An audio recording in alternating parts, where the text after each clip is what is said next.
Okay, what's up, everybody? Good morning. Welcome to a Monday edition of Morning Scone,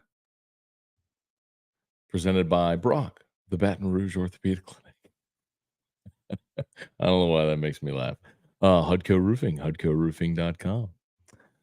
Restored Motions, RestoredMotions.com, of course, and ProCharge EV, ProChargeEV.com. Okay, y'all, welcome aboard to this Monday edition. LSU blasts VMI 27-5 to start 3-0 on this baseball season. So we can delve into this a little bit if you didn't watch the game. I'll kind of run through it a little bit for you. It was a run rule, and it actually it actually got started. Javen Coleman got the start for LSU. We were wondering who the number 3 starter was going to be.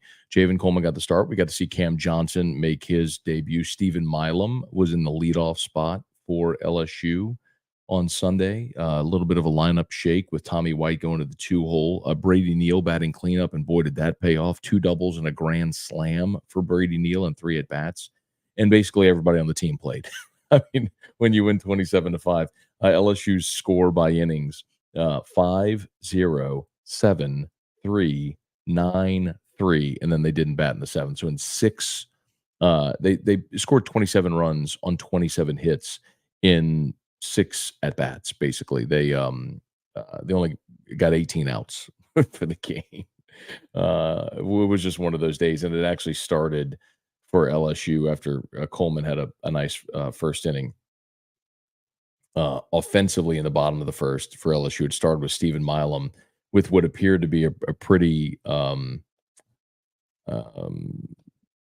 casual pop fly to shallow right. The second baseman was going back and lost it, wind, whatever. The right fielder should have called him off coming in, didn't. So Milum gets to second base, then Tommy White walked, and then Travinsky grounded out, advanced the runners, and then it started. Neal with the 2 RBI double, Jones with triple, Bingham singled, Brown singled, Braswell flew out for the second out. Kling walked, and then Milum struck out on 3 pitches to, and he struck out.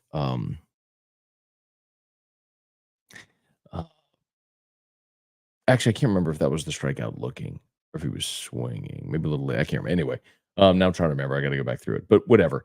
Point is, at that point, LSU was off and running. The one giant bugaboo in the game on Sunday were the walks. So LSU pitching.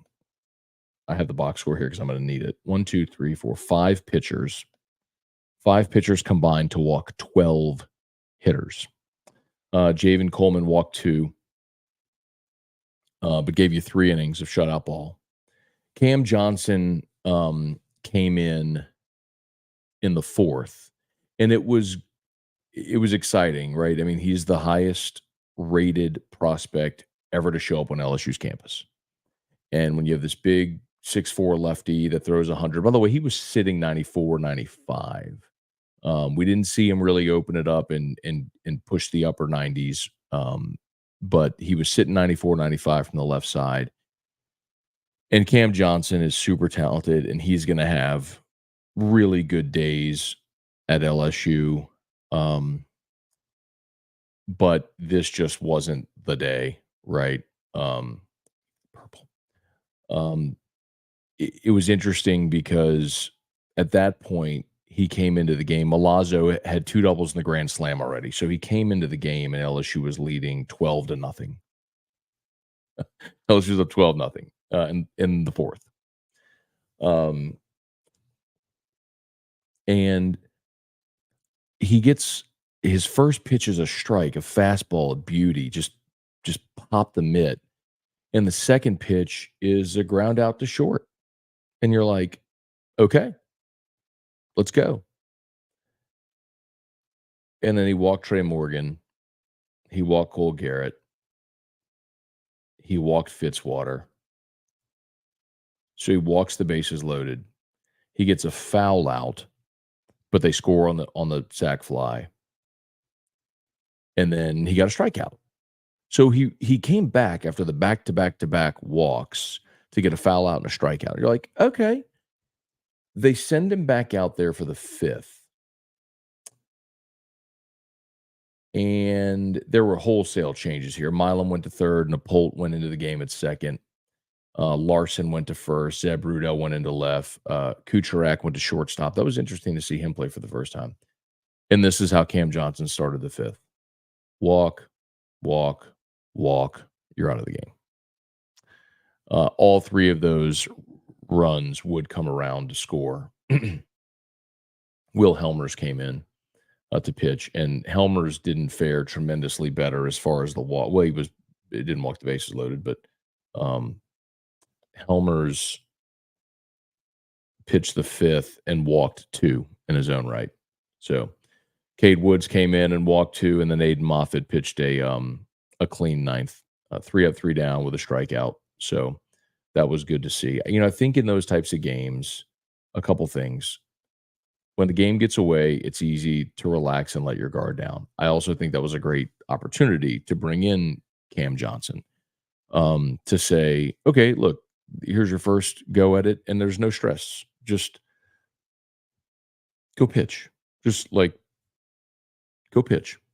Like we're winning 12-0. Just go pitch. The really tough part about that though is in those types of situations, all you need someone to do is just throw the ball over the plate. Like the only thing you can't do is just give them bases. And everybody just gave them bases. So like Cam Johnson is going to have Cam Johnson can have a great LSU career, man, and it's exciting to see him. Someone yesterday here said the comp was CC Sabathia. I don't know who said that, but it actually holds. Like if you go look at a young CC Sabathia, like before he gained 100 pounds from eating Captain Crunch every day, it was pitching for the Yankees and was so unkempt and disheveled, and his gut was so big. It's amazing CC pitched as long as he. I love the Yankees, and CC was a front of the rotation guy on that '09 championship team, but it's amazing he pitched as long as he did, considering he really didn't take care of his body. That's just when you're that physically gifted. But anyway, it was funny if you look at a young CC Sabathia, like before he gained all the weight and went to the Yankees, Cam Johnson, that actually holds. You could even see from, CC was known for his big leg kick, and he had this weird cocking motion with his arm before he delivered the ball. And obviously they're both big left-handed pitchers. Even to like the jersey being a little untucked and the hat kind of up. CC's hat was like down and like that. Johnson wore his hat kind of up like, but either way, the comp was pretty good. Whoever said that yesterday was pretty spot on. That's a pretty good, it's a pretty good comp, a young CC. Hopefully his career goes that way, but okay. So LSU wins 27-5. They're back at it today. They do play again today, day game. It's 2:00. Against Central Arkansas. So they'll be playing while I'm on air again. Well, but at least the weather is going to get a little warmer. It should be around 61 degrees and sunny around first pitch. So to Jay Johnson's point about wanting to play the day games to avoid the cold night games, it's going to be in the 30s tonight. Well, it'll be 61 at first pitch. So maybe there's something to it. Okay. Let's say some good mornings. You know the drill. As always, fire away. If you're on YouTube, please smash that like button. Subscribe up to the channel, Facebook, like the Matt Moscona page, share the post. We appreciate y'all for being here with us as always. Big shout out to our friends there on LinkedIn as well, who might be joining us. We appreciate you as always for being here. Okay. Here we are. Comments. Let's get rolling. Abner Neal first out the gate. Good morning. Yeah, Tiger Day. LSU had a great weekend athletically. Gymnastics team won on Friday, had a great meet, went over 198. Softball had a walk-off win on Saturday morning. Baseball, 3-game, I shouldn't say a sweep yet because they play again today, but really good start, really good weekend all around. Basketball team won on Saturday, of course. The women's basketball team, sorry. 1 second. My apologies. Bloppity bloop.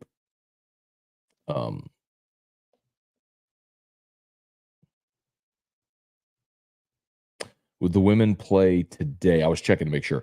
The women play today against Texas A&M at 6 o'clock, so maybe they can polish off that weekend.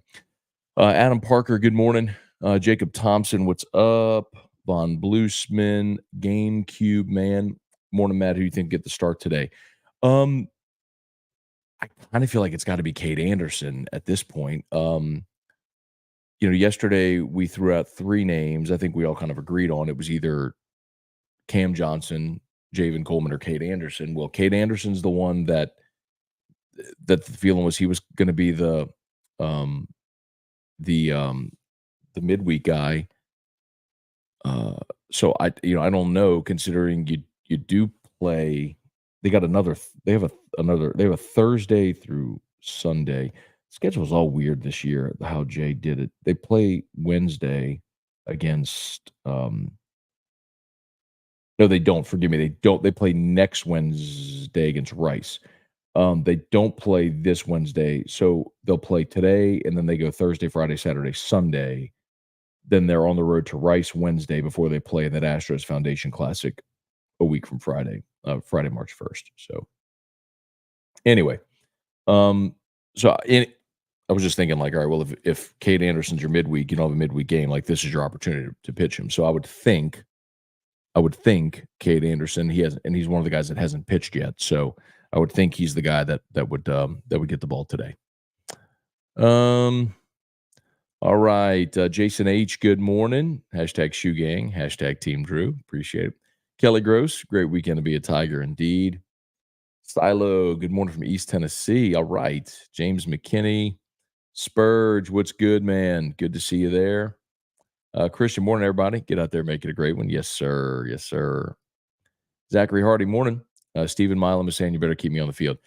That was one of the giant takeaways of the weekend, undeniably, was – now listen, I think here's one thing worth mentioning. Milum for the weekend. Let's see. Doodle-doodle-doop.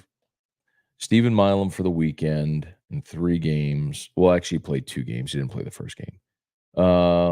Milum was he was 5 for 7 at the plate with a double, 4 RBI, walked twice, was hit by a pitch, and struck out once. So his batting average is 714. He's only played 2 games. He didn't play the first game. So he's hitting 714, slugging 857. His on-base percentage is 800, and he's 1 for 1 in stolen base attempts. So a pretty effective couple of games there for Stephen Milum. As a matter of fact, your top 2 hitters by batting average, Milum at 714 and Jake Brown at 667. So 2 freshmen there. Now, again, consider the competition. Consider, it's just 2 games. But, yeah, man. I mean, let me finish that thought. Let's see what happens when they start playing better competition. So when they go to Houston here in a couple of weeks, that'll be a pretty good test case, right? But it was kind of like what happened last year with Bear Jones. He crushed the ball in the pre-conference, and he got into SEC play, and he wasn't ready to handle SEC pitching. So I think that's one, I'm not going to say criticism, but one cautionary tale, just to say, hey, young guy, let's see how he does whenever the quality of pitching steps up dramatically, because that's coming. But I'm with you, man. Stephen Milum was awesome this weekend, and I love the attitude, the energy, table setter at the top of the lineup. I love it. Bubba Smith, good morning. Larry Garner, good morning. Edward Shields, good morning. Great weekend of baseball. Tiger Diver, 3 down, 53 to go. Wes Shin, new setup. Where you been, Wes? Yeah, man. So, so we I guess it's probably been a couple of weeks now. So, bought a new gaming PC, streaming software, microphone, soundboard. So I basically have a mini studio in my house now. So hopefully just a better all around experience for the audience. Gary Petrie, good morning. Good morning, Uncle Scone. Timothy Fontenot, Daniel Roof, good morning. love to see the baseball team start so hot. What are your thoughts on if LB is a need or one for LSU? Um, I think if you can find a starter, then or someone who has starting experience, um, I think look, Greg Penn is back. Most people are obviously very excited about Whit Weeks. After that, you got West Weeks, Christian Braithwaite, and the guys you're bringing in this class, the freshmen. So if you could find another guy who, and I should obviously mention Harold Perkins, but I think we all know Perkins. I'm talking about off-ball linebackers. I don't think Perkins. It's pretty clear isn't going to be an off-ball linebacker. Um, so um,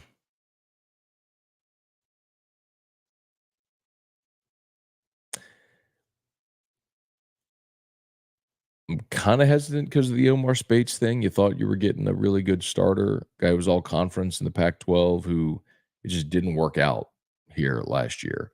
Um, but what's bothering me in the shot? It's a tripod. Just in the shot, it was bothering me. Sorry. Um, uh, so look, if you can find a starter that's going to give you depth, great.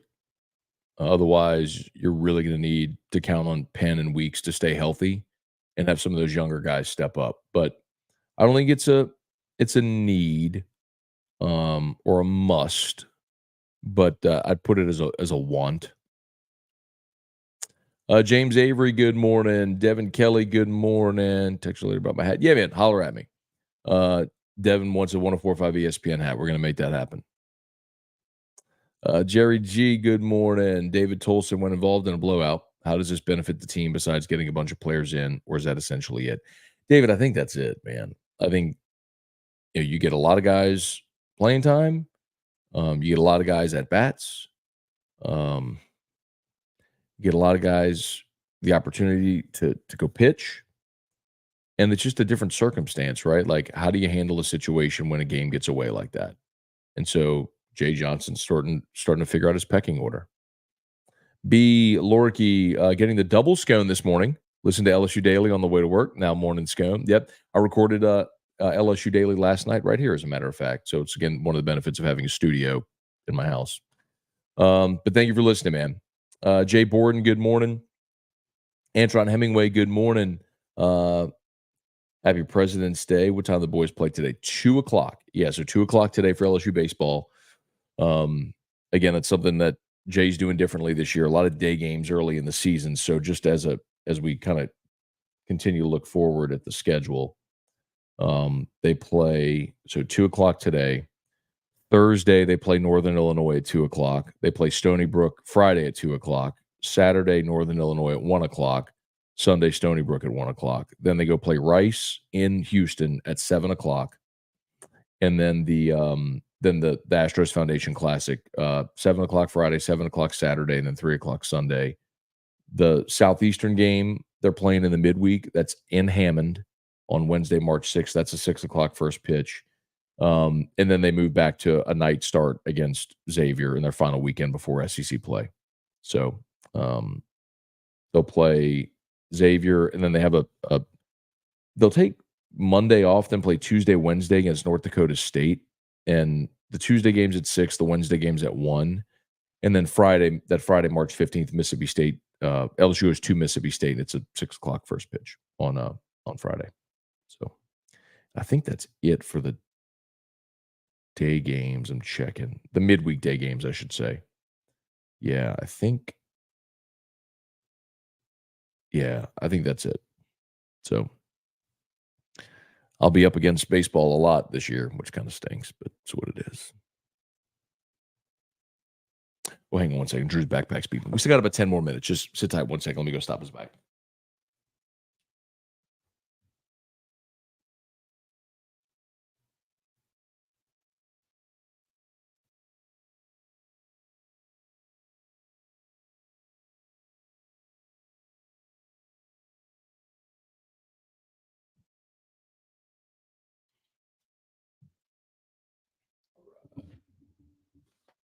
All right. Y'all do me a solid there if you're on YouTube. Smash that like button.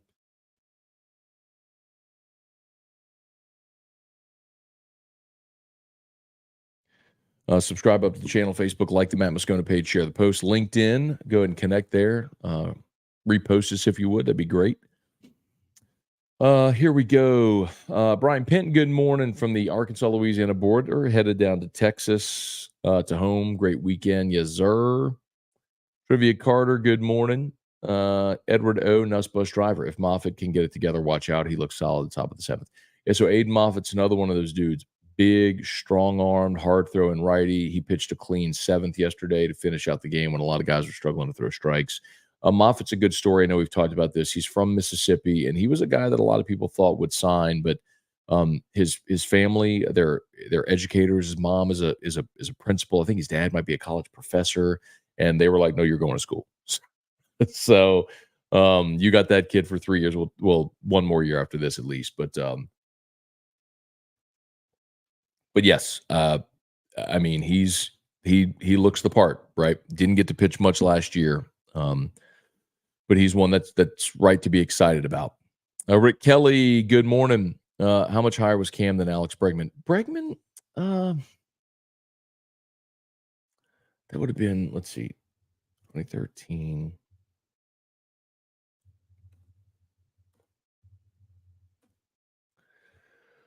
Baseball player rankings.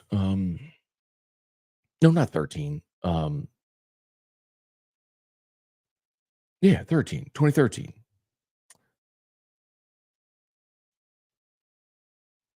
Let's see. Um, Perfect game had Bregman.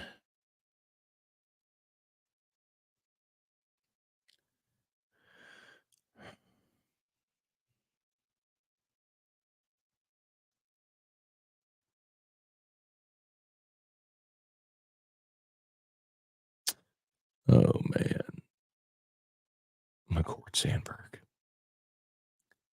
It's funny to see some of these names.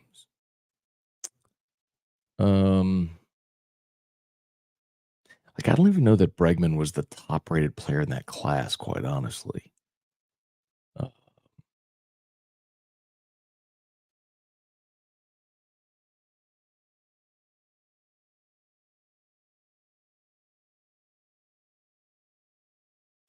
he wasn't in the top 100 in perfect game. Let's see. Oh, I can.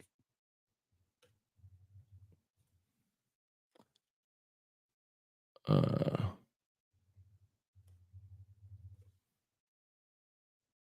Bregman, I'm not. Yeah, Bregman was class of 13.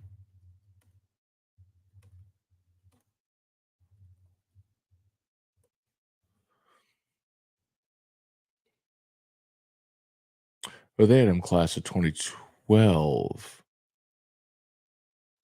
Why was he in the class of 2012?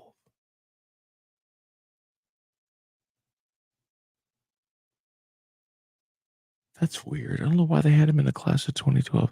Anyway, so they had him 42 overall, the fourth best shortstop in the class of 2012. Perfect game did. That's weird. Why was he in 2012? Oh no, that makes sense. That I'm so stupid. I'm so stupid. Of course, because it was his freshman season was the spring of 2013. So his freshman year at LSU was the 12-13 school year. Um,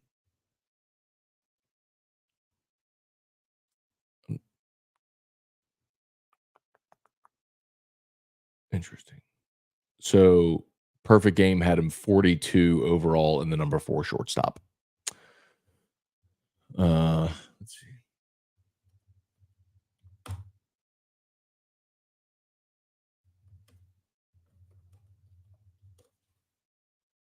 So Cam Johnson was the number 11 overall player in the country. Those dudes typically don't show up to campus, bro. Cajun Country, if this staff has Cam Johnson and Chase Shores in the future, that'll be the next 1-2 in the draft. A long way to go to make that proclamation. Uh, And I will be really curious to see if I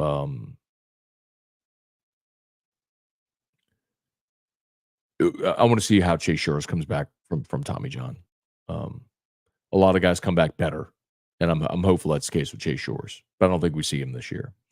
Rick Kelly, Milazzo didn't have the grand slam. It was Brady Neal. If I said that, I misspoke. Yeah, Neal went double grand slam and then was replaced by Milazzo in the fourth. Hey, Dad. Good morning. Rocky Killian. Good morning. Glenn Laurie. What's going on? Mojo, morning, Matt. Love the show. Are you more concerned about defensive tackle or defensive back? As weird as this is to say, defensive tackle, just because you don't have numbers.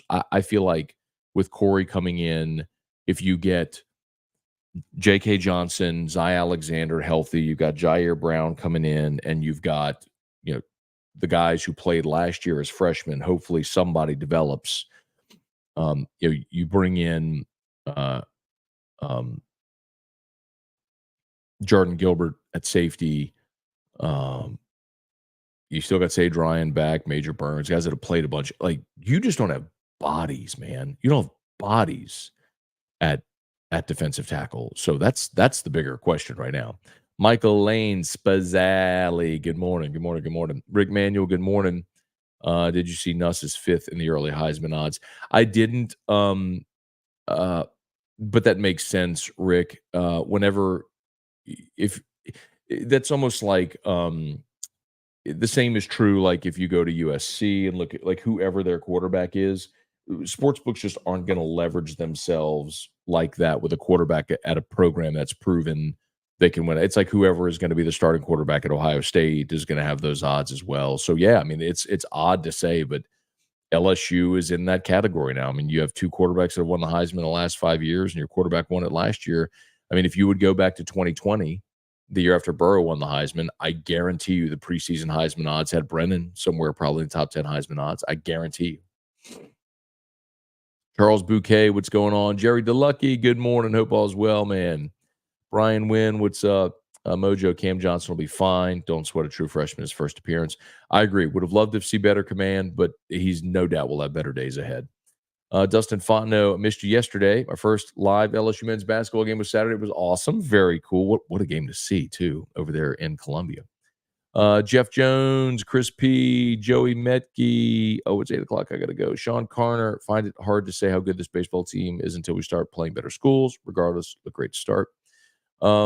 Yes, that's true, but it's the same thing is also true that good teams should beat lesser teams, and LSU did that this weekend. So much of it right now is Jay with replacing so much production, man. What, six or seven of your top hitters from a year ago gone? You're finding who you're going to count on in the everyday lineup, what pitchers you're going to count on in certain spots. Like, I mean, Sam Dutton, DJ Primo, Fidel Ulloa, all had big moments this weekend. So you're figuring out, who you can count on in what spots. Jackson Howard, what would you think if the Saints took Bo Nix in the draft? I would be absolutely devastated. And Jackson Howard, I'm looking at your avatar there. It looks like you're an Oregon fan, and I don't mean that as a knock on Bo Nix. I really don't. But at this point, the Saints are committed to Derek Carr. And so if you're committing to Derek Carr, then you're not going to use the 14th pick on a quarterback. And quite honestly, I saw up and down Bo Nix at Auburn, and I saw a Bo Nix at Oregon that felt like it was very much a product of that system where he functioned brilliantly in that system, but it's a different reality in the NFL, and I'm not sure that I believe Bo Nix is going to be a great quarterback in the NFL. So it's 8:01. I got to go. My apologies, y'all. Gosh, I'm so sorry I missed your comments. Please do me a favor. If you're on YouTube, smash that like button, subscribe to the channel. Facebook, like the Matt Moscona page, share the post. As always, shout out to Brock, the Baton Rouge Orthopedic Clinic. We appreciate our Morning Scone, presented by Brock, the Baton Rouge Orthopedic Clinic, with locations all over the greater Baton Rouge area, including the Hammond location. So if you're in Tangipahoa Parish and you need an orthopedist, choose the best, choose Brock. And Hudco Roofing, HudcoRoofing.com. Do business with someone you know, Hudco Roofing. and hutcoroofing.com. Okay, y'all, I got to skedaddle. LSU Daily's already live, so check that out on your favorite podcast app. And AFR3. Deuces.